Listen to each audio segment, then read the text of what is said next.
তুমি কি কখনো এমন কারোর সাথে কথা বলেছো যে বাস্তবে ছিলই না?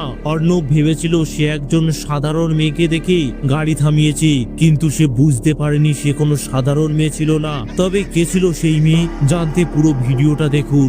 রাত তখন প্রায় 1টা, পাহাড়ি রাস্তা একেবারে ফাঁকা। অর্ণব গাড়ি চালাচ্ছিল ধীর গতিতে, কারণ কুয়াশায় চারপাশে কিছুই স্পষ্ট দেখা যাচ্ছিল না। হঠাৎ সামনে দাঁড়িয়ে থাকা সাদা শাড়ি পরা মেয়েকে দেখে ব্রেক কষে গাড়ি থামালো সে। মেয়েটির চেহারায় একটা অদ্ভুত আকর্ষণ ছিল। ফর্সা, লম্বা, বড় বড় চুল, বড় বড় নখ, চাঁদের আলোয় মুখটা যেন চকচক করছিল। কিন্তু ওর পা, অর্ণব লক্ষ্য করলো ওর পা দুটো উল্টো। বুকের মধ্যে কেমন একটা অস্বস্তি হলো। তবুও গাড়ির কাঁচ নামিয়ে জিজ্ঞেস করলো, এত রাতে এখানে দাঁড়িয়ে আছেন কেন? আপনাকে কি কোথাও নামিয়ে দেব?